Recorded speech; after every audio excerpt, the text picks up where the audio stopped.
में काट दी थी उसे मुझे कंप्लीट करने दीजिए। मैं मिस्टर भागवत की राय से इत्तेफाक नहीं रखता हूं।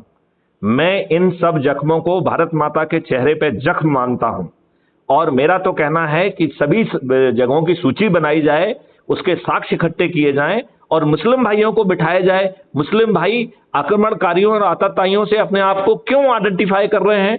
उन आतताइयों ने तो इनको धर्म परिवर्तित करने के लिए भी मजबूर किया है। तो हमारा संविधान कहता है कि आप जिस धर्म को मानना चाहते हैं, जो जिस धर्म को मानना चाहे, जिसका प्रचार करना चाहे करे। तो हमें इस बात से कोई प्रॉब्लम नहीं है कि आप 50 वर्ष पहले, 100 वर्ष पहले आप मुस्लिम बन गए हैं, आप मुस्लिम रहिए, कोई प्रॉब्लम नहीं है। लेकिन आप अपने आप से आक्रमणकारियों से क्यों आइडेंटिफाई कर रहे हैं? बाबर से आपकी क्या रिश्तेदारी है? एक सवाल पूछें? नहीं नहीं, मैं आपसे पूछ रहा हूं, बाबर आपका रिश्तेदार था क्या? बाबर गधा है, बाबा गधा है, नालायक है। और सुनिए, और हुमायूं से आपकी कोई रिश्तेदारी है? कोई नहीं है रिश्तेदारी। तो अच्छा, औरंगजेब से कोई रिश्तेदारी? औरंगजेब से थोड़ी लगता है औरंगजेब। अच्छा, वो क्या अंगेज खान कौन था? कोई मेरे कोई रिश्तेदार नहीं है। सुन तो लीजिए। फिर जो है हमारा कोई भी भारतीय मुस्लिम इन आताताइयों और आक्रमणकारियों से अपने आप को क्यों आइडेंटिफाई करे? मेरे सवाल का जवाब दे दो बड़े भाई। मैं सिराज साहिल हूँ, मेरा नाम है मोहम्मद सिराज साहिल।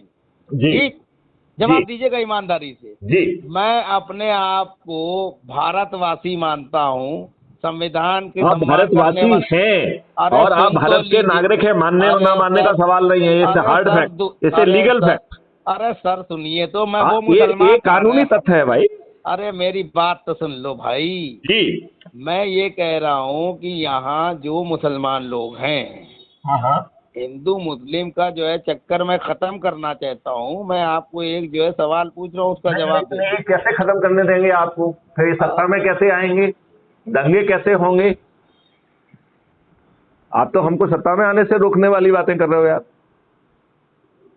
हेलो जी, आप मुझे सुन पा रहे हैं क्या? मैं सुन रहा हूँ सर सुन तो रहा हूँ। आप जो है उनकी जड़ों में जो है ना मठा डाल रहे हैं और आप कह रहे हैं कि वो आपकी तारीफ करें। अरे भाई साहब, जब हिंदू मुसलमान लड़ेंगे तभी तो मेरी राजनीतिक रोटियां सिकेंगी। सही बात है, ये बात सही। अच्छा, एक बात बताएंगे सर?